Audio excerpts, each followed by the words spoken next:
Our second problem is much more complicated. So it says what mass of PbCl2 will be produced, so that's my yellow precipitate there, when 140 milliliters of a 0.135 molar solution of lead nitrate is added to 80.5 milliliters of a 0.65 molar aluminum chloride solution.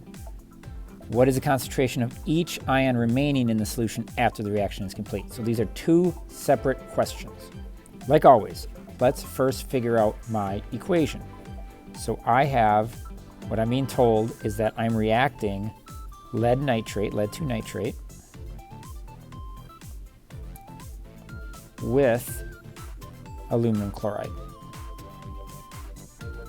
I've been told that lead 2 chloride is produced, and then looking at a double replacement reaction, it appears that aluminum nitrate would also be made. We should balance the equation. So it looks like a lot of 3's and 2's.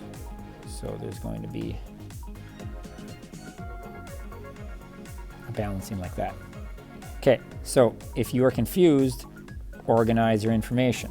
So it says I have 140 milliliters of my lead 2 nitrate, and it's 0.135 molar. And I have 80.5 milliliters of a 0.65 molar. It's asking how many grams or mass of that. So this is my solid. Okay. So when you are given two of these, this is a limiting reactant problem. So you have to figure out which one is going to run out. So reminder, you want to find moles. So what I'm going to do is I'm going to set this up on the side. So if I do 140 milliliters, that's 0.14 liters times 1.35 molar. Now, molar means moles over liters. So start writing it that way. Instead of M, you can write it with moles over liters. So what I get is 0.0189 moles of PbNO32. Okay, if I, and we'll just change colors here, if I do the same concept with the second compound solution, and I multiply it the same way, I'm going to get 0.0523 moles of aluminum chloride. Okay, you're looking at it going, what's the big deal? Nothing yet. You need to compare them now. I always just take the top one. So I have the moles. Sometimes you can see this right away, guys. You can say, hey, I have a certain amount of the top, and I have double the second one, and you can look at a mole ratio. It's always safer to quickly just do the math. So what I'm going to do, hopefully I can use my answer to help describe this, but I'm going to find the limiting reactant. So I'm going to find out if this is an excess by reacting or if it's in a limiting factor. So I have that many moles of aluminum chloride, and I'm going to write needed. What that means is if I react that many moles of lead, I need that many moles of aluminum chloride, exactly that much. So what we do is you need to look at how much of this you have, and you're going to compare. So how does that look? How does that look? I need 0.0125. I have 0.0523. So that appears to be an excess. So the minute you say something is an excess, that means the other item must be a limiting reactant. That means you must not have enough. Now, if you did the other way and did a T-chart on the AlCl3 and you multiplied it by 3 and divided by 2, you would have found out that you needed a certain amount of lead and you didn't have that much. So that's a big deal. So I have this in excess and that is limiting.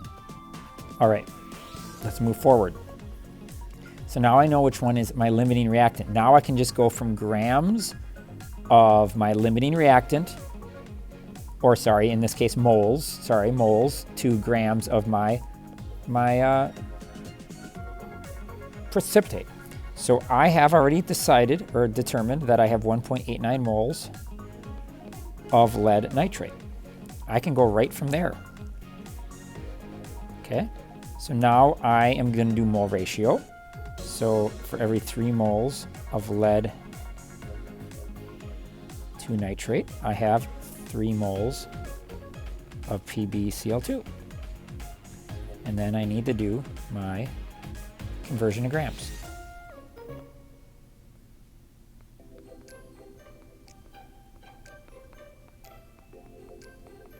And when I'm all said and done, I have this as my answer. So 5.26 grams of PbCl2 would be created. So in my test tube, that's how many grams of PbCl2 would exist, would be produced in this reaction. Okay, to me that's the easier part. Let's talk about the other half of this problem. And the other half of this problem is this: the concentration of each ion remaining. Okay, what does that mean? So let's go through that. So what I'm going to do is, if you look at the ions, these are the ions that are present. I have concentrations of Pb2 plus, concentration O3, NO3 minus, concentrations of Al3 plus, and concentrations of Cl minus. Brackets mean molarity. So it's a bit of a shortcut, okay?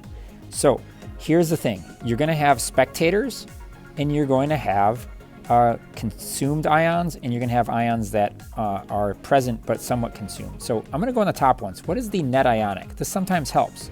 So if I'm making my precipitate right there, let's write that again.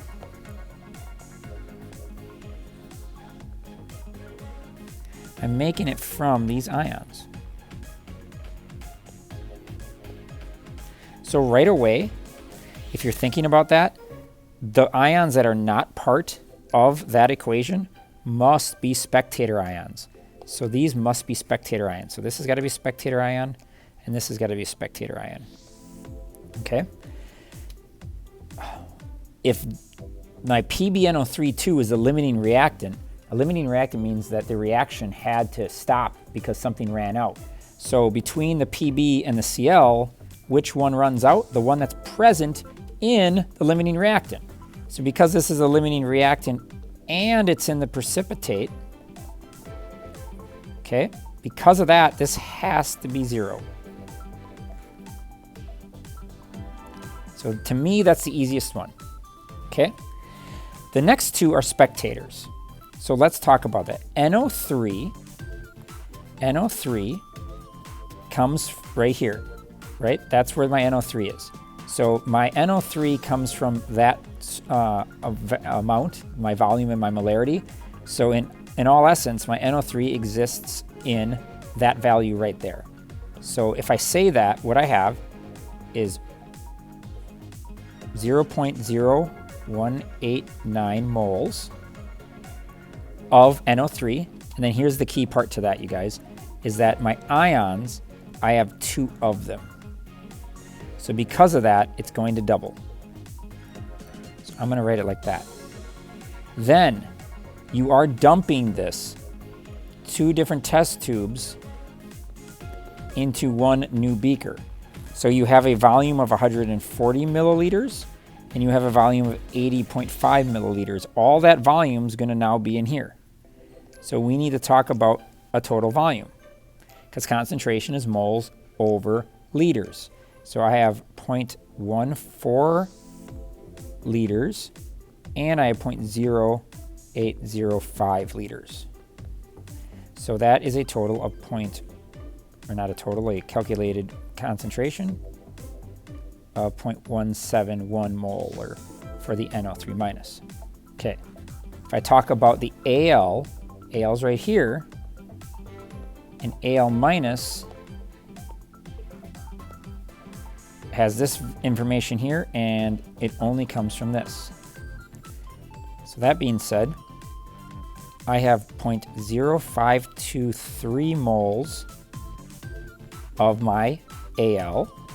There's only one of them, okay, in the formula. It's only one. And the volume is going to be the 0.14 plus the 0.05. So I added that up already, and it's 2205 liters. Which gives me a concentration of 0.237. Okay, why is the last one the tricky one? This is why. It's in my excess. What do I mean by that? My chlorine comes from my excess. So it's right here.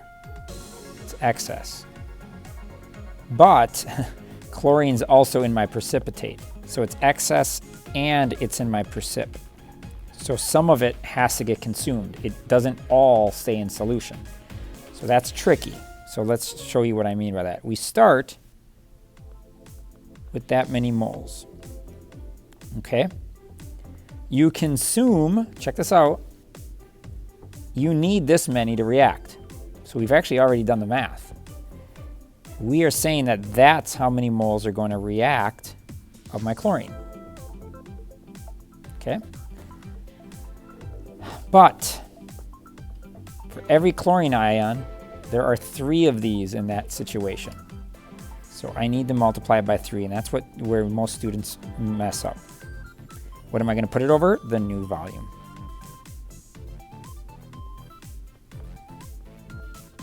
And I get 0.542 molar. So those are the concentrations of the ions after that reaction is completed. You first have to determine the limiting reactant. The mass that we just found here is a bonus. That's part of the question. But the ions that are remaining with their concentrations are a separate but related question.